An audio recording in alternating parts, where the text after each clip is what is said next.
Good evening, family.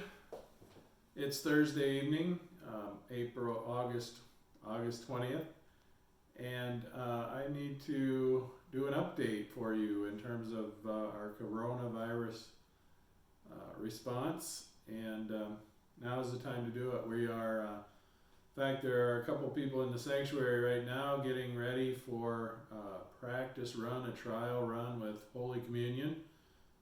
We're practicing this with our council members and their spouses, those who have signed up to be with us. So that's a hint as to where we're trying to go and move towards in this time.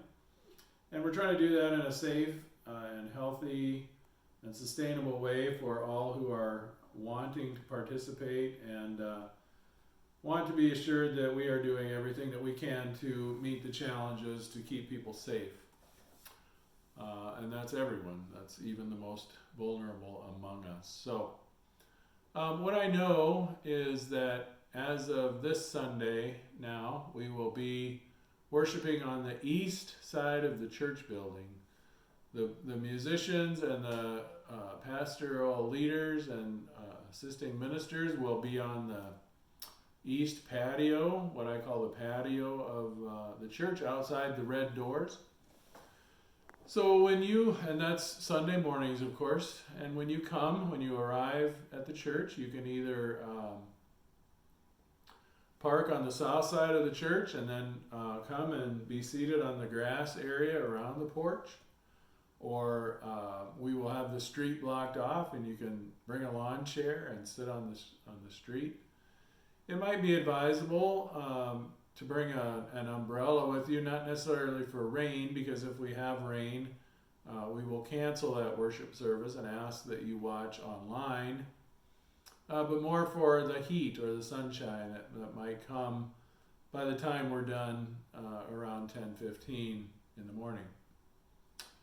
If you want to, you can also drive into our parking lot on the east side of the church building, on the east side of Clark Street, and we will reserve the at least the first row of parking spaces there for those who want to stay in their car and worship from there. You will more than likely have to turn on your radio to 88.1 and listen through our transmitter. We have our own transmitter that was purchased with the help of some generous members. And again, 88.1, and you will hear that broadcast live as it comes out of the mouths and lips of those who are leading. It may reach to the second or even the third row. I don't know that at this time, but we will try to reserve those front parking spots for those who want to stay in their cars. So again, if you're coming, you can park in that parking lot, but as you're able, please park as far to the east as you can if you're not going to stay in your car. That way those who want to stay in their car can be more towards the west of the parking lot and be closer to the transmitter. So we're going to do that through September 6th, through Labor Day weekend. And we feel that gives us a chance. We're still hoping that we get our live stream equipment in before or by that time, so that on September 13th we can move inside for worship. And looking at moving inside, we know that we have to take precautions there too. So what our plan is that we plan to limit seating to 75 people to begin with. I know that's not very many. We've had up to 90 or so or more with us outdoors, depending on the Sunday, maybe a few more than that even. But we feel to begin with we need to limit to 75 in the sanctuary. We will continue the same format that we've been using with limited singing. We will ask that you wear masks. Inside we will not be having communion in the worship service itself. Just because there are too many opportunities for kind of breaking the rules that we know help minimize the spread of the virus. So hopefully starting September 13th, we'll be able to be indoors. Now, our other hope is that live streaming equipment will be in and that we can live stream. And if you are not able to get signed up, or you're not able or ready to come back, you can watch the worship service unfold live. Not only will it be broadcast live on YouTube and Facebook, but it will also be recorded as we worship, and it'll be posted so that you can watch it later if you're unable to attend in the morning. So it's going to give us a lot of flexibility and diversity in how we present the service and how you watch or participate in the service. Hopefully you're not just watching, but participating in the service. Now, as for communion, we are planning, again, right now we have people setting up to receive our council members and spouses who have signed up to do a trial run of Holy Communion. And the way I like to describe the events or the opportunities for Holy Communion that we plan to offer is that it will be like a home communion visit. It'll be no more than 20 minutes in length. It will host no more than 20 people at a time. Everything will be laid out for you when you arrive, so you won't need to bring anything with you. We ask that you come no more than 10 minutes ahead of the worship service, but you're welcome to come those 10 minutes ahead and be in prayer, or again, sit quietly. Even outside, talk with others who might be coming, who may be willing to visit with you. But again, we ask that you social distance. We ask that you come through the red doors if you're able.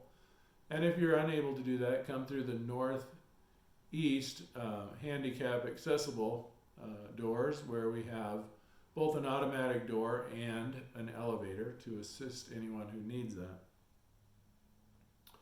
Once the service is over, we ask that you would depart from the sanctuary, and again, if you choose and others choose to visit, we'd like to have you do that outside, again, where it's less likely that a virus will be spread if someone happens to have that. Again, if you are feeling ill or symptomatic with any of the symptoms that have been presented as COVID related, we ask that you don't sign up, that you don't attend, that you do everything that you can to protect others. If you do not have masks, we will provide them.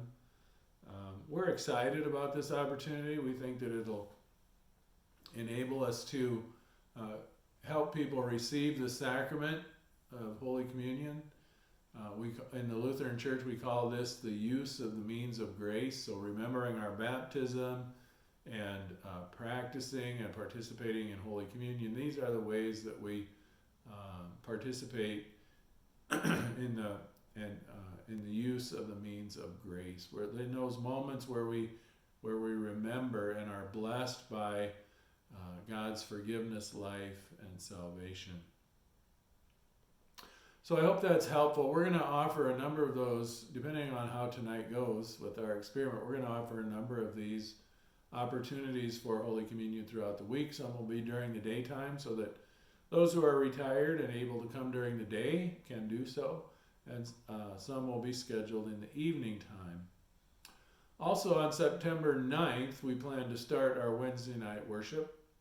Again, we are hoping that we'll have our live stream equipment in so that we can live stream that.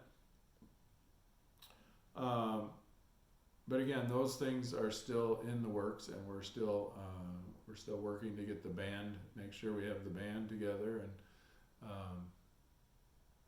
people ready to lead those opportunities. So prayerfully consider what I've talked about today, and continue to pray for your congregation. Continue to support her both with your prayers, your financial contributions, your participation where you're able.